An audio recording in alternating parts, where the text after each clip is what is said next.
The first step in it is to grab a feelings list. Now, I have one of these on my website. Go to www.thegreatnessmovement.com and go under resources, and you can download the feelings list. Keep that with you. And for the next several days, as often as possible, check in. What am I feeling? And pay particular attention to any negative feelings. Just start getting attached to what you're feeling, because this is a feeling process, not a thinking process. Pain is a feeling experience, not a thinking experience. Our thoughts are just a byproduct of our emotions, okay? In almost every case, our emotions start our thoughts. That's why a thought-based program will have limited effectiveness. This is to heal pain, we have to do emotional work, okay? So now that you're kind of aware of your feelings, then after a couple days, ask yourself, where in my body am I feeling this? Now, you may feel it in the same spot every time, or it could be several spots. Make note of it. The next step is, after you've done that, you get a sense, okay, I'm having these recurring negative feelings. This is where in my body I'm feeling it. Now ask yourself, what's my first memory of having this feeling? Now, for most people, they'll remember something 1 to 5 years ago. You know, maybe it was a divorce or bad situation with a friend. That's great, write it down. Then go, what was my next memory before that? Same thing. Some life event, write it down, and keep going back and back and back. Eventually, you're going to arrive in childhood. Something happened in childhood, and that's where all of this pain is coming from, okay? Now, for many people, because their childhood was so traumatic, they don't remember much of their childhood. And many people say, oh, my childhood was perfect. And I'll go, well, tell me some memories. Oh, I don't remember much. Well, that means your childhood was filled with trauma. You dissociated and shut down and left because there was so much trauma in your childhood. Many people really struggle admitting that their childhood was perfectly imperfect, okay? So you may not remember a specific event, but you might remember, God, this feeling, I don't know, I was 4, 5, 6 years old, 8, 10. That's all you need. You don't have to remember the specific event. You just have to remember the origin. What age were you when this feeling originated, okay? Now, once you have that, this is very important, because in that moment, this is where you developed the emotional chemical addiction to this pain. This is the proof that our whole life, we just relive our childhood. We're all stuck in the worst day cycle, because I just proved to you how you've repeated that painful feeling all your life, because it's never been healed. And it's proof that your childhood was less than perfect. So now you have the proof that you can't run from of, my gosh, I am in the worst day cycle. My childhood was perfectly imperfect. I'm repeating the pain, because our brain and body creates an emotional chemical addiction to traumatic feelings, and those get stored in our subconscious mind. And most of our life, all we're ever doing, even in our decisions on a daily basis, those decisions are based on the subconscious programming that we experienced as a child. What programs our subconscious are the deep emotional experiences. And since 70% of all of our emotional experiences, or all of the information we experience in childhood, is negative, disempowering, and self-sabotaging, this is where that emotional chemical addiction got placed in us. And so this is the process to create a new neural pathway and shift that emotion and shift the subconscious. And that's why this is the base, the foundation of what we need to heal before we can get the full effectiveness of all the other wonderful treatments out there, okay? Now that we have that understanding, the question to ask ourselves is, when I'm having that feeling in current day, what are my mantras? So in other words, when we make a mistake, we go, what was I thinking? I'm so stupid. Or like, I have a client who gets really stressed out when his employees make requests of him, and he just says, F it. That's his mantra. Well, that all ties back to his childhood, when his mother, who would suffocate him emotionally, he'd just go, F it, I can't deal with it. It's too much, all right? And that's what you're gonna find. You have these mantras. Like for me, with my dad, it was, what's the point? I could never we'd have reality arguments. I'd be, like I played pro golf and my dad, loved golf, but would never listen to anything I had to say about the golf swing. He just wouldn't listen to it. And so I learned to go, oh, what's the point? These are the mantras. This is what keeps us replaying that trauma. So write all of those down. Now we're going to get in. That's the awareness process. That's basically the start. Now we found our trauma. We found our pain. We see how it's running our life and has us in the worst day cycle. Now we're going to start to repair it. Okay? That's a 5-part process. The first step in that is grief and empathy. For many of us, we've never grieved. We've been in denial. We've suppressed and minimized and condoned our parents' perfect imperfections. We've never been in reality of how hurtful those moments were. And now that we're aware of them, we need to grieve it. We need to allow ourselves to cry, to be sad. It's sad.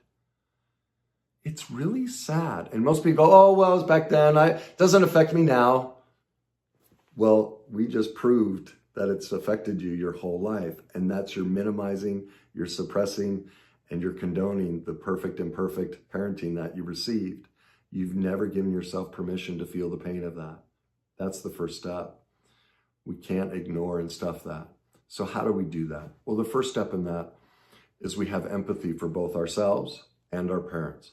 None of us have been taught how to be a parent. None of us have been taught how to grieve or move through this. So we're doing the best we can. Our parents are not bad people. They adored us. They wanted to do everything they could to raise us perfectly. They didn't have all the information. And so they just, they made loving mistakes. Okay? So we recognize in this process that they were doing the best we could. The next part of it, though, to fully be empathetic with our parents and ourselves is we have to give them the pain back. And it may not always be our parents. It could be a teacher or coach or brother or sister. So, but it's that family of origin and those childhood experiences, okay? So how do we do this? Well, use that mantra as a guide, all right? Use that painful experience and what that mantra is that ties into it. And so this is a feeling experience. Feel yourself reach in and grab that phrase. It just doesn't matter. Grab it. Pull it out. Say, Mom, Dad, brother, sister, priest, coach, I love you. I know your heart was to do the best for me, but this was hurtful and this is your pain. I will not carry it anymore. And so it's an actual physical release and it's a giving it to them. Now, do you hear? There was no blame in that. There was no shaming them. That was empathy for them. And in that same process, we're doing that for ourselves. I wish I'd known about this as a kid, but I did the best I could. And I've been carrying this pain all my life. Doesn't make me a bad child. It doesn't make me a bad adult. No one ever taught me. And so that's part of it. We're extracting that pain from us and we're giving it back. Okay?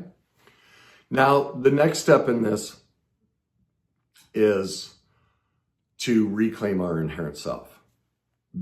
Who we were before that person placed their unhealed pain in us. That's what happens in those moments. When our parents roll their eyes or they get exasperated or they say, God, why wouldn't you? I sure wish I had a daughter when you were a son, or vice versa. All of those different statements that we all experience. That's where we separated from ourselves and we lost who we really are. Okay, and that became the adapted persona, the one that suppressed, repressed, minimized, and condoned all the things that went on. All right, so we have to reattach to that.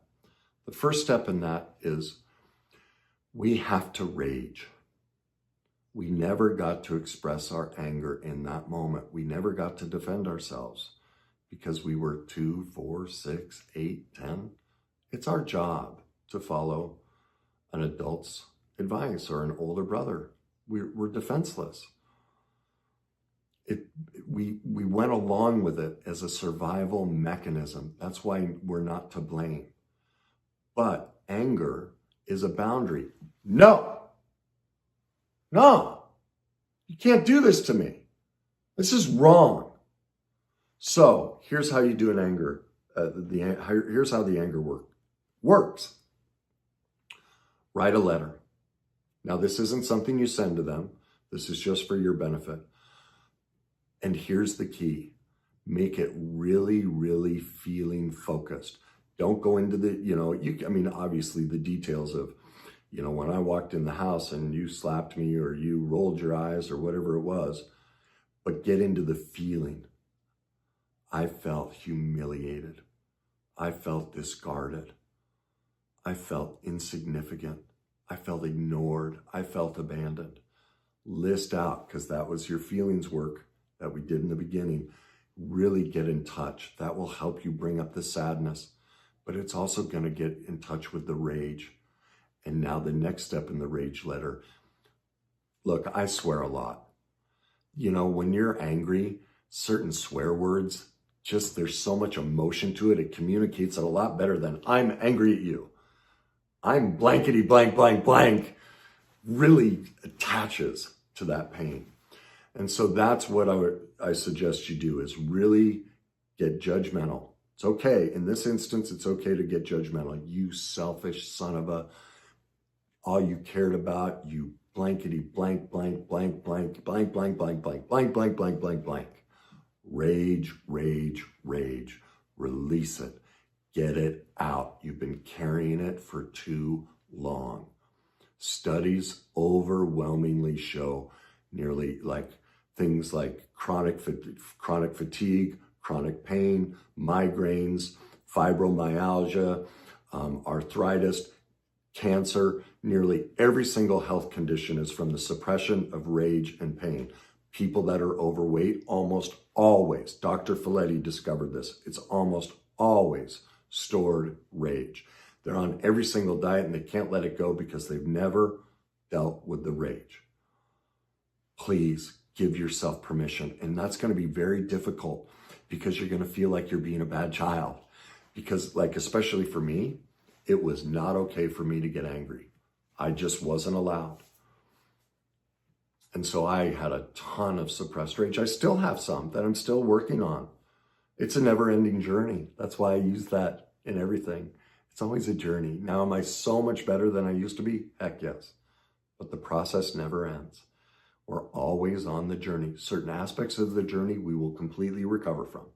Others, it's a daily part of our growth, part of our life story, and what we get to learn in life. Okay? Now that you have all of that rage mapped out, and you may have to come back to that letter several times to really get in touch and give yourself permission to experience that rage. It's okay. It's not for some people, and for some, it's so overwhelming to get in touch with it for the first time. That's fine. Pause, schedule it every couple days, once a week, work on the rage letter. But you'll start to get a sense when it's okay, that's it. Now we have to release it physically. And here's why. We store all emotional trauma physically in our body, not in our brain. It's in our body. That's what causes illness and disease. I know when a client comes in with a shoulder, a leg, whatever, I know what emotion they're struggling with. Candace Pert showed that. It's been documented. That's how illness and disease is formed. It's the breakdown of a cell, a repeated firing of a negative emotion that's never been processed, and eventually the body breaks down. Gabor Mate, his book, When the Body Says No, is filled. I'll just divert for a second here. Clinicians, by just asking patients who are coming in to get tested for ALS, Lou Gehrig's disease, they just have to ask them a series of simple lifestyle questions and belief questions. And over 95% of the time, without giving them a single test, they can predict that they have Lou Gehrig's disease, because those with Lou Gehrig's disease couldn't say no. They do everything for everyone and everybody else. If you read the obituaries of people with ALS, on their, the day before they died, they were seeing patients. They were still taking care of other people. Do you know that Lou Gehrig himself, his claim to fame was he played over 2,000 games without ever taking a day off? Well, did you know He had 17 fractures in his hands during that period of time. And there's a story of a young rookie who got the flu, and he refused to let that player play. He took him back to his own mother's house and had his mother nurse him to health. He did everything for everybody else, but couldn't take care of himself. That is a common characteristic with anyone with Lou Gehrig's disease. They do not know how to care for themselves, okay? So all of that inability to care, all that rage is stuffed. We need to release it physically. So whether this is taking a baseball bat to the bed, I used a golf club. Some people, I also, there were times, I talk about this in my book, where I was punching my steering wheel. You can use a punching bag. You can go to a rage house. They have those rage houses. You can take sledgehammers to walls and furniture and plates and glasses. Please take that anger letter with you and let it rip. Let it out. You will be amazed. Like, I just got chills, a memory of the exhilaration of just like, oh, man, I'm free. Now, you may have to do this several times. We've been carrying this for decades. That neural pathway is pretty strong. It may take layers to move through this, but that's the third step in reclaiming ourself, is the anger and physical release part. Okay, so now we're moving into reorienting the subconscious, creating a new neural pathway to replace that, so that this becomes our best day cycle and move out of the pain and trauma. I call this step the Feelization step, all right? What we want to do here is we want to sit in the feeling of being strong, of being powerful, the self-protective version of ourselves. What does that look and feel like? Like, here's a great question. You may not be able to get in touch with that. So ask yourself this. What would I think and feel if I could never feel this negative thought or feeling that I have? If this pain were completely gone and I never had these thoughts or feelings ever again, what would be left over? What would I think and feel then? Well, every time I ask a client that, they say, free, light. That's the big one. They always say light, because they've been carrying someone else's pain on their back their whole life, and it's gone now. Freedom, light, strong, safe, powerful, quiet, protected. Sit in that feeling. I would do this. I'd just sit there. When I first started this business, I had no clients, nothing. Well, I would just sit in my office. I'd just lean back and I go, what would it feel like? What does it feel like? Yeah, I'm strong. I'm powerful. I'm safe. I'm now safe. Regardless if I get clients or not, I'm safe. Sit in that. Let your body start getting addicted to that new neural pathway of feeling your essence and who you're meant to be. Now, for many of us, we can't picture our authentic self and who we were meant to be. So here's a suggestion. All of us have somebody that I don't really like the word idolize, but that we respect, and we're like, that's it. So look for a person, place, or thing that when you see it, you're like, yeah, my authentic self is like that. I mean, it could be a mountain. You see a mountain and you're like, if hiking is big to you, it could be some sort of art piece that just exemplifies the beauty and strength of you. It could be a person, some famous person, or just someone you know. But if you can't attach to it, again, ask yourself, is that the best version of me? What would it feel like for me to exemplify and own the best part of me? Sit in that.